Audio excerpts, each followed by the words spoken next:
जब आप बोल रहे होते हो कि कर यानी कि हाथ के अग्रभाग में लक्ष्मी है, यहाँ पर सरस्वती है, यहाँ पर नीचे पे करमूले तो गोविंदा गोविंदा यहाँ पर है, यानी कि कहने का मतलब श्री कृष्ण यहाँ पर है। उसके प्लान इतने स्ट्रांग होने चाहिए ना कि आप रात में जब सो रहे हो ना, आपको सुबह उठने का एक्साइटमेंट हो, आपको ये हो कि मैं कब उठूं और कब वो चीज को पढ़ने लग जाऊं। उसमें दुर्योधन कहता है कि जानाति धर्मम न च मे प्रवृत्ति, जानामि अधर्मम न च मे निवृत्ति, त्वा ऋषिकेश हृदयस्थितेन यथा नियुक्तोस्मि तथा करोमि।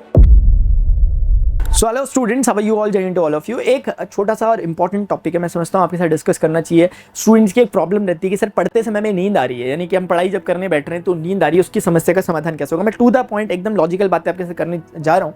देखो, अल्टीमेटली आपको एक्शंस लेने पड़ेंगे, जो मैं बातें बता रहा हूँ उन चीज़ों पर, जो मैं टिप्स वगैरह आपको दूंगा यहाँ पर, उन पे डिस्कस करना होगा, उन पे फॉलो करना होगा। बेसिकली डिस्कशन में आपके साथ करूँगा, तभी जाकर अल्टीमेट रिजल्ट निकल के आएंगे। अदरवाइज चीज़ें वैसी चलती रहेंगी जैसी चल रही हैं, किसी को कोई फर्क नहीं पड़ने वाला। आपका आप पर खुद फर्क पड़ेगा जब आप एक्शंस लेते हो। लेकिन इन सबको चीज़ों से समझने से पहले हमें इसके पीछे के साइंस को समझना होगा कि किस तरीके से चीज़ें वर्क कर रही हैं। क्या अगर हम सुनते हैं कि कोई इंसान 2, 3, 4 घंटे सो रहा है तो क्या वो बहुत भयंकर बात है? क्या नहीं, ये गलत बात है। इंसोम्निया की शिकायत हो सकती है, यानी कि नींद ना आने की बीमारी हो सकती है। फ्यूचर में ऐसे लोगों को दवाइयाँ खानी पड़ती है नींद को लाने के लिए। क्या मैं समझाने की कोशिश कर रहा हूँ? मैं समझ रहा हूँ कि नींद आपकी दोस्त है, बहुत बढ़िया दोस्त है। नींद एक प्रकृति का दिया हुआ एक उपहार है, गिफ्ट है हम लोगों को, ह्यूमन को दिया हुआ। कि आप जब आप सोते हो, आप खुद जानते हो कि एक बार के लिए सोचो कि आप किसी कारण से अगर किसी फंक्शन वगैरह में गए और आपकी नींद पूरी ना हो सकी, नींद पूरी छोड़ो, आप पूरे रात भर अगर जगे रह गए, अगले दिन अगर आप पूरे रात भर जगे रह गए, अगले दिन कितना ड्रेन सा, ऐसा लगता है कि एनर्जी पूरी ड्रेन हो चुकी है, पूरा मतलब एकदम बताने वाली चीज़, एक्सपीरियंस करने वाली चीज़ है। और मैं उम्मीद करके बैठ रहा हूँ कि आपने कभी ना कभी ऐसा एक्सपीरियंस किया है, तो आप जानते हो कितना थका। उसके बाद जब फिर हम सोते हैं, फिर जब सो के उठते हैं, कितना रिफ्रेशिंग सा फील होता है। ये बॉडी का अंदर का एक सेल्फ मैकेनिज्म है जो वर्क करता है, और हमें नेचर ने बनाया ही इस तरीके से कि आपके लिए प्रॉपर टाइम डिफाइन किया गया है, ये सनसेट करवा दिया गया। वरना अगर नेचर को ऐसा ही रहता तो नेचर कुछ ना कुछ ऐसा हिसाब किताब कर देती, गोल ना बना के अर्थ को चपटा बना देती, ले भाई 24 घंटे अब आपको सनलाइट मिलने में लगेगी। लेकिन डिजाइनिंग ही कुछ इस तरह से की है क्रिएटर ने कि यार तुम्हें एक ऐसा टाइम मिलेगा जब अंधेरा होगा तो तुम्हें ऑटोमेटिकली नींद आएगी। नींद लाते हो क्या आप लोग? नींद आ जाती है, आपको पता नहीं चलता कि कब आप सोए, क्योंकि नींद आने से पहले, नींद आपके बोलने से नहीं आती, आपके चाहने से नहीं आती। वो जब आती है उसके बाद आपका कंट्रोल नहीं रहता, फिर बॉडी अपने हिसाब से काम करती है। इसलिए सबसे पहले ये समझ लेना बहुत जरूरी है कि कम सोना किसी भी अप्रिशिएबल नहीं है। ये बात मैं कभी नहीं कहूंगा कि आप 3 घंटे सो, 4 घंटे सो और इतने में कम हो जाएगा। एक 6 से 8 घंटे की नींद अपने आप के लिए पर्याप्त होती है। इतनी नींद हमें लेनी ही चाहिए।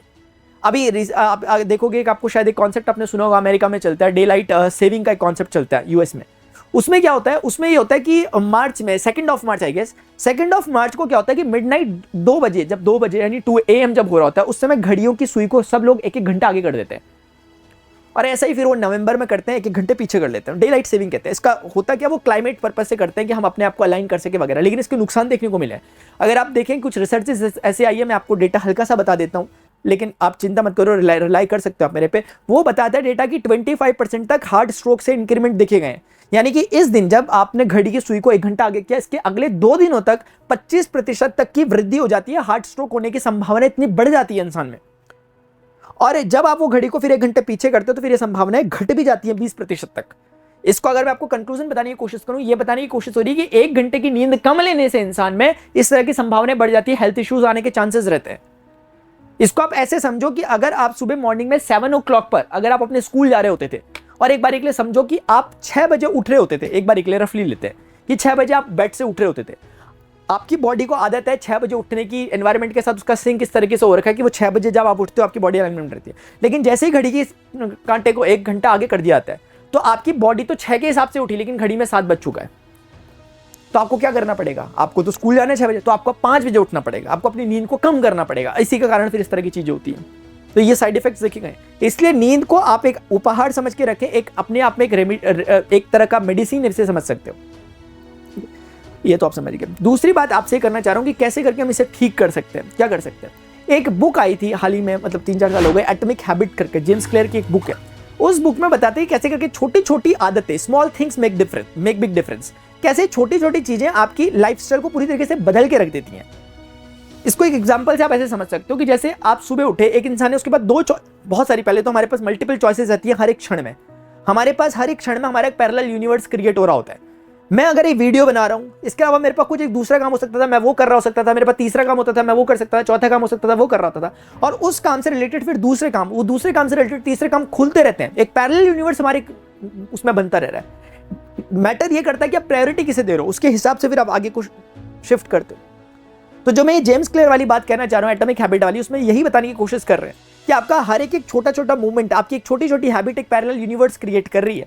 इसको ऐसे एग्जांपल से आप समझ सकते हैं कि आप सुबह उठ के आपके पास दो चॉइसेस हैं। या तो आप सुबह उठ के, जनरली जो ट्रेंड में है वो ये है कि हम सुबह उठते हैं, सबसे पहले हम मोबाइल ढूंढते हैं, कहाँ है भाई मोबाइल, देखा बस मोबाइल देखा, उसमें कोई नोटिफिकेशन दिखा, नोटिफिकेशन पे क्लिक किया, इंस्टाग्राम पे पहुंचे या कहीं पे पहुंचे, वहां पे सोशल मीडिया प्लेटफॉर्म पे, वहां पहुंच के एक दूसरा वीडियो में रिकमेंड हुआ, हमने उसको देखा, दूसरे रिकमेंड से हमें कुछ मिला, हमने उसको सर्च किया गूगल में जाके, यहाँ से वहां से वहां, फिर हमने अपने दोस्त से बातचीत चालू कर दी। ऐसे करके एक नया एक बटरफ्लाई इफेक्ट क्रिएट हो चुका है। आपने सिर्फ एक मोबाइल को उठाना, अपने हाथ में आगे लाना, उसने आपको कंट्रोल में ले लिया। ये एक चीज होती है। दूसरा चीज हो सकता था कि आप सुबह उठते और आपकी आदत ऐसी बनी होती है, आप बोलते कराग्रे वसते लक्ष्मी कर मध्य सरस्वती कर मूले तु गोविंदा प्रभाते कर दर्शनम समुद्र वसने देवी पर्वतस्तन मंडले विष्णु पत्नी नमस्तुभ्यम पादस्पर्श समय। आप ऐसा कह रहे होते। ये क्यों बना था? इसका मतलब ये प्रातः स्मरण जिसकी मैं बात कर रहा हूँ, ये क्यों बना होगा? ये इसीलिए बना था। ये काइंड ऑफ हैबिट थी, एटॉमिक हैबिट थी। अब समझ में आता है। एटॉमिक हैबिट इस सेंस में थी कि कैसे करके आप अपने आप को मैनिफेस्ट कर सक रहे हो।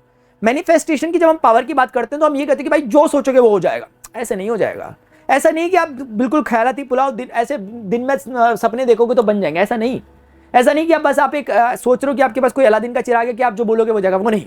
मैनिफेस्टेशन क्या है फिर? उस हिसाब से मैनिफेस्टेशन ये है कि आप अपने हिसाब को, अपने ब्रेन को इस तरीके से ट्रेन कर रहे हो, एक पर्टिकुलर डायरेक्शन में ट्रेन कर रहे हो और उसी तरह से काम भी कर रहे हो। क्या काम? ये एक एटॉमिक हैबिट, एक मैनिफेस्टेशन का तरीका था। क्योंकि जब हम ये काम करते हैं तो अपने दिमाग को एक पर्टिकुलर जोन में ले जा रहे होते हैं। जब आप बोल रहे होते हो कि कर यानी कि हाथ के अग्र भाग में लक्ष्मी है, यहाँ पर सरस्वती है, यहाँ पर नीचे पे करमूले तो गोविंदा यहाँ पर है, यानी कि कहने का मतलब श्री कृष्ण यहाँ पर है। उसके बाद कह रहे प्रभाते कर दर्शनम, यानी सुबह सुबह उठ के कर का दर्शन करना चाहिए, हाथों का दर्शन करना चाहिए। समुद्र वसने देवी पर्वतस्तन मंडले विष्णु पत्नी नमस्तुभ्यम पादस्पर्शम समय। आप जब कह रहे हो तो आप सुबह उठ के नीचे जमीन में पहले एक बार प्रणाम करते हो, जमीन को बोलते हो कि यार मैं आपके ऊपर अपना भार रखने जा रहा हूँ, पैर रखने जा रहा हूँ, उसके लिए मुझे क्षमा करें। यहाँ से कितनी सारी चीजें निकल के आ जाती है एकदम से। वो पूरी की पूरी चीजें आपके इस चीज को ही अलग ही तरीके से रिफॉर्म कर देती है और फिर वो आपको धीरे धीरे इसी तरीके से अगर हम सिलसिलेवार तरीके से चलते रहे कि छोटी छोटी हैबिट्स को अगर आप देखते रहे तो वहां से एक नया तरह का पर्सनैलिटी निकल के आता है। तो ये चीज होती है। इसीलिए ये कैसे होगा? अब सोचो, ये एक सिनेरियो था। अब दूसरा सिनेरियो सोचो, आप सोए हो रात में 12-1 बजे, आपको अगले दिन स्कूल जाना है या कुछ करना है। बस अब स्कूल जाने से 5-10 मिनट पहले उठो, फटाफट में उठे, जल्दी जल्दी जो करना है वो किया और फटाफट से जाकर स्कूल चले गए, बिल्कुल एकदम हसल में हो। तो क्या वो सब चीज़ हो पाएगी? ऑर्गेनाइज नहीं हो पाएगा। आप सिर्फ एक मैकेनिकल काम कर रहे हो, आप सिर्फ एक रोबोट जैसा काम उस समय करने की कोशिश कर रहे हो। उसके रिजल्ट कुछ नहीं आएंगे, आप रोबोट ही बन के रह जाओगे। रिजल्ट ओरिएंटेड वर्क नहीं है जो आप कर रहे हो उस समय। और ये एक विशियस साइकिल है, क्योंकि आप क्या है कि जब आप प्रॉपर लेट सोगे तो लेट उठोगे ऑब्वियसली, और अगर आप लेट नहीं उठोगे तो आपको जल्दी अगर मजबूरी में उठना पड़ेगा तो फिर इसका असर आपकी प्रोडक्टिविटी पर पड़ेगा।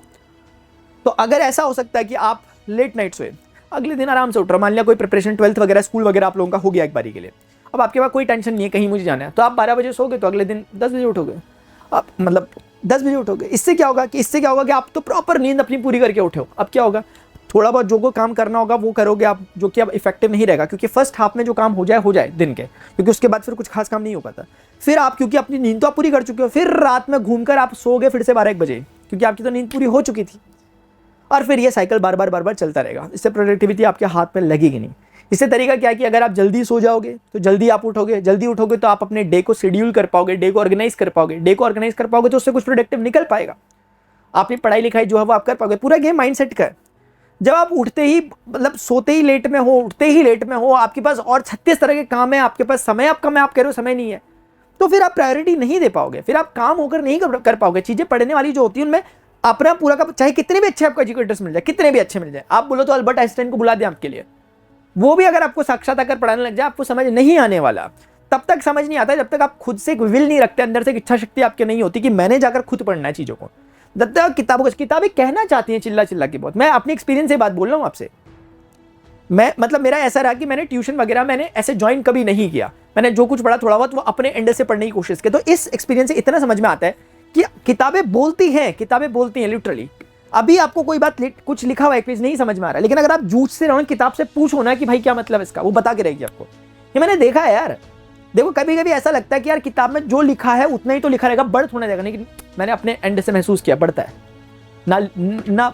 जो चीज़ मुझे अभी समझ नहीं आ रही थी, मैं जब इस पर एफर्ट्स डालता हूँ, मैं इसको पता करता हूँ। अभी तो कितनी चीज़ें हैं, गूगल वगैरह पता नहीं क्या। मतलब मैं अपनी बात कर रहा हूँ 10th 11th 12th की अगर मैं बात करूँ अपने स्कूल टाइम की, उसमें मेरे पास मैंने मल्टीपल बुक्स भी फॉलो नहीं करी, एक ही बुक, और उस बुक में समझ आ रहा तो आ रहा, नहीं आ रहा तो मैं उसको ही कैसे भी करके उसी में से हिसाब किताब लगा के समझने का हो रहा था। दिमाग खराब हो जाता है ऐसे में एक बारी के लिए, लेकिन बाद में बहुत मजा भी आता है फिर जब चीजें आप डिकोड खुद अपने हाथों से करते हो। एजुकेटर ने आपको बहुत अच्छे तरीके से चीजें खोल के दे दी, इतना अच्छा टॉपिक उन्होंने इतने अच्छे तरीके से आपको पढ़ाया, उसके बावजूद आपको उसकी महिमा नहीं पता कि टीचर ने क्या पढ़ा दिया आपको, क्योंकि अगर आप खुद पढ़ने आते तो आपको समझ नहीं आता, इसलिए चीजें करनी पड़ती है यार। तो आई होप आप समझोगे कि आपको करना क्या, अपने डे को शेड्यूल करना है। जब आप रात में सोने जाओ उससे पहले एक टू डू लिस्ट आपकी हो कि कल मुझे क्या करना है। सोते समय जब आप जा रहे हो ना तो एक सेटिस्फैक्शन होना चाहिए कि मैंने बहुत कुछ अच्छा किया, और एक साथ में एक डिटर्मिनेशन होना चाहिए कि यार मुझे कल अगले दिन क्या करना है। और मैं आपको सही मायनों में एक बात बताऊं, आपके प्लान इतने स्ट्रांग होने चाहिए ना कि आप रात में जब सो रहे हो ना आपको सुबह उठने का एक्साइटमेंट हो, आपको ये हो कि मैं कब उठूं और कब वो चीज को पढ़ने लग जाऊं। इस तरह की आपकी शेड्यूलिंग होनी चाहिए, तब जाकर आप सुबह उठ के चीजों को अच्छे से पढ़ पाओगे। अगर आप सिर्फ सुबह उठ जा रहे हो और सोच रहे हो कि सुबह उठ के मैं पढ़ लूंगा, नहीं, एक्साइटमेंट होना चाहिए। एक्साइटमेंट के बिना कुछ भी नहीं चलने वाला। जब तक आपके अंदर एक खुद से अंदर से बात नहीं होगी तब तक नहीं होगा। मेरे बोलने से नहीं होगा, आपके पेरेंट्स के बोलने से नहीं होगा। जब तक आपको खुद में नहीं फील नहीं आएगा तब तक मजा नहीं आएगा। आई होप आपको ये बातें जो थी कुछ समझ में आई होंगी। अभी के डियर स्टूडेंट्स इतना ही, इन बातों को यार फॉलो करूँ, छोटी छोटी सी, मैंने कहा ना एटॉमिक हैबिट्स, मैंने जो बातें कही हैं उन्हें मैं उन बातों के बीच में भी जो मैंने नहीं कहा वो अगर आपको टकराया है बातों में, आपके समझ में आया, उन चीज़ों को भी फॉलो करो। समझो, आप खुद ऑब्जर्व करो, कोई नहीं समझा रहा आपको, कोई नहीं, मैं समझाने नहीं आ रहा, मैं सिर्फ एक रियलाइज करवा रहा हूँ, आप लोगों को याद दिला रहा हूँ हल्का सा कि आप लोगों को सब पता है। बस एक बारी में थोड़ा सा देखो उसको, जरा एक बार दूर होकर देखो कि कभी कभी हम चीज़ों के इतने नज़दीक चले जाते हैं कि हमें दिखाई नहीं देती, धुंधली चले हो जाती है। एक डिस्टेंस बनाओ, डिस्टेंस बनाकर देखने की कोशिश करो चीज़ें क्या हैं, आपको अपने आप समझ में आएगा कि क्या करना चाहिए क्या नहीं करना चाहिए। दुर्योधन की एक बात मुझे याद आती है, उसमें दुर्योधन कहता है कि जानाति धर्मम न च मे प्रवृत्ति, जानामि अधर्मम न च मे निवृत्ति, त्वा ऋषिकेश हृदयस्थितेन यथा नियुक्तोस्मि तथा करोमि। ऐसा दुर्योधन कहता है श्री कृष्ण भगवान को। एक बार जब उनकी मीटिंग होती है आपस में, दुर्योधन कहता है जानामि धर्मम न च मे प्रवृत्ति, धर्म जानता हूं मैं कि क्या है, लेकिन उसमें प्रवृत्त नहीं हो पाता, उसमें मेरी जाने की इच्छा नहीं हो पाती, पता नहीं क्यों। जानामि अधर्मम न च मे निवृत्ति, मैं अधर्म जानता हूं कि क्या है, कि मुझे क्या नहीं करना चाहिए, अपने भाइयों के साथ ऐसा नहीं करना चाहिए, ये सब बातें, लेकिन निवृत्त नहीं हो पाता, उससे डिटैच नहीं हो पाता। त्वा ऋषिकेश हृदयस्थितेन, ऋषिकेश श्री कृष्ण भगवान को कहते हैं कि त्वा ऋषिकेश हृदयस्थितेन, हे श्री कृष्ण आप मेरे हृदय में वास करते हो, हृदय में स्थित हो, यथा नियुक्तोस्मि तथा करोमि, जैसा आप मुझे नियुक्त करते हो ऐसा मैं करता हूं। कहने का मतलब है दुर्योधन ही कहना चाह रहा है कि मेरा कुछ नहीं है भाई इसमें, आप मेरे हृदय पे तो आप ही बैठो ना, अल्टीमेटली आप ही भगवान हो ना, आप ही करवा रहे हो जो कुछ, गलत भी करवा रहे हो तो आप ही करवा रहे हो। लेकिन ये बात नहीं सही है। ये सही इसलिए नहीं है क्योंकि श्री कृष्ण उसमें एक बात कहते हैं, वो कहते हैं मनुष्य कर्म करने के लिए स्वतंत्र है दुर्योधन, मनुष्य कर्म करने के लिए स्वतंत्र है, लेकिन उसके परिणामों में चुनाव की कोई सुविधा नहीं। A man is free to act, but in the result there is no choice to choice।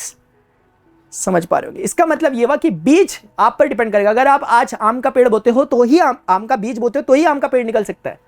आप एक बबूल का बीज बोकर, बबूल का पौधा बोकर ये कभी अपेक्षाएं ना रखें कि आपको उससे आम के फल मिलेंगे। तो ये पूरी तरीके से हमारे हाथ में। अभी के लिए डिस्टेंस इतना ही, मिलते हैं अपने नेक्स्ट सेशन में। Till then good bye, see you, take care, Jai Hind, bye.